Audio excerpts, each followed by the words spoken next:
bisa punya nama baik sampai akhir. Biasakanlah yang kedua ini, mikir dulu, sama-sama katakan mikir dulu. Pikir dulu akibatnya apa sebelum berkata maupun bertindak. Kita nih dikasih telinga jumlahnya berapa? Mulut dikasih. Tahu nggak Tuhan punya maksud apa? Dengar dulu, cerna dulu, baru ngomong gitu lah maksudnya. Karena sekali omongan itu keluar nggak bisa ditarik lagi. Ada istri sakit hati sampai akhir hayat gara-gara perkataan suaminya. Demikian juga sebaliknya. Karena bisa jadi waktu ngomong gak mikir dulu. Dampaknya itu bisa panjang loh.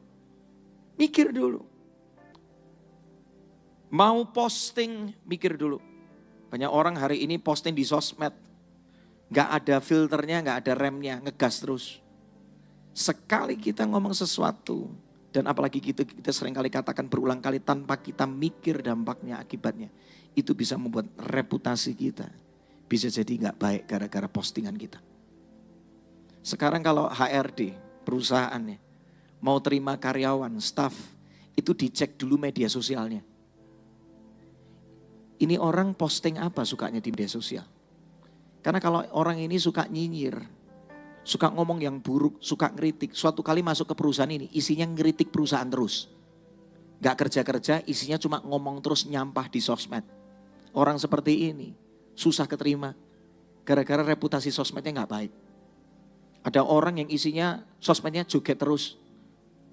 Joget terus isinya. Ini kalau diterima perusahaan, nanti takutnya gak kerja jadinya apa? Joget terus masalahnya. Gak salah dengan jogetnya. Tetapi kalau mau posting itu di media sosial, mikir dulu karena itu akan membangun reputasi Anda. Pikir dulu. Mau gosip, mikir dulu. Suatu kali saya pernah ditegur sama hamba Tuhan. Di dalam dunia pelayanan itu ada istilah namanya gospel. Anda pernah dengar istilah gospel enggak? Tahu enggak gospel itu singkatannya apa? Gosip pelayanan, nah itu tuh. Itu istilahnya. Suatu kali saya sedang membicarakan tentang kebobrokan seorang hamba Tuhan dengan hamba Tuhan yang lain. Saya tanya sama ini orang. Kak, bener gak sih ceritanya si ini. Katanya kok dia tuh melakukan ini segala macam. Hamba Tuhan itu tegur saya, dia ngomong kayak gini. Ki, kalau gak ada sesuatu yang baik yang kamu bisa bicarakan tentang seseorang, mendingan gak usah dibicarakan. Karena itu gak akan membangun kita, justru meracuni hati kita. Dan kalau kamu mengasihi orang itu, bukankah kasih itu menutupi pelanggaran? Harusnya kalau kamu mengasihi hamba Tuhan itu, doakan dia. Kalau kamu kenal orangnya, tanya apa yang bisa dibantu buat dia. Jangan malah nyinyir, jangan malah gosipin. Karena kalau kita suka gosipin, suatu kali kita akan digosipin banyak orang.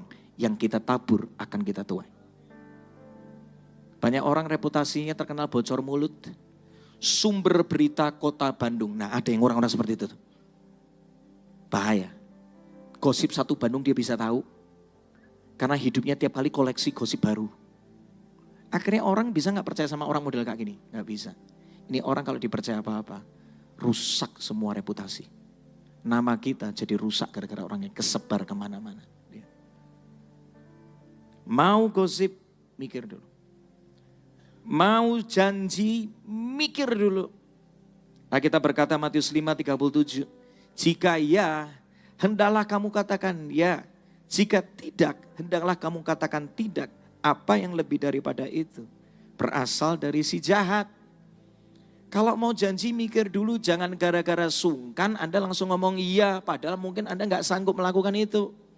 Pikirkan resikonya dulu. Perhitungkan matang-matang bisa ngerjain apa enggak. Jangan cuma iya doang tapi ujungnya berantakan. Bro, tolong dong bantuin bangunin rumah aku. Misalnya Anda kerjanya kontraktor. Aduh aku gak bisa, aku tuh lagi banyak kerjaan. Tapi kan kamu kan sohib nih, tolonglah, masa aku kasih kerjaan ke orang lain. Tolonglah. Kita gak memperhitungkan matang-matang. Akhirnya langsung kita, yuk, aku kerjain. Awalnya teman Anda minta tolong. Tapi ternyata waktu deadline-nya tiba, Anda gak bisa kelarin itu kerjaan. Orang yang awalnya minta tolong hari itu bisa maki-maki Anda. Anda gak pernah sangka. Dan akhirnya rusaklah hubungan pertemanan gara-gara janji yang tidak ditepati. Betul? Kalau memang bisa, boleh. Tapi kalau nggak bisa, jangan sungkan untuk menolak. Jangan sungkan untuk ngomong. Boleh nggak waktu ini diperpanjang? Kalau segini aku nggak bisa, kamu coba cari orang lain, mungkin mereka bisa. Daripada rusaklah sebuah hubungan gara-gara janji. Kalau mau reputasimu tetap baik. Mau janji, mikir dulu.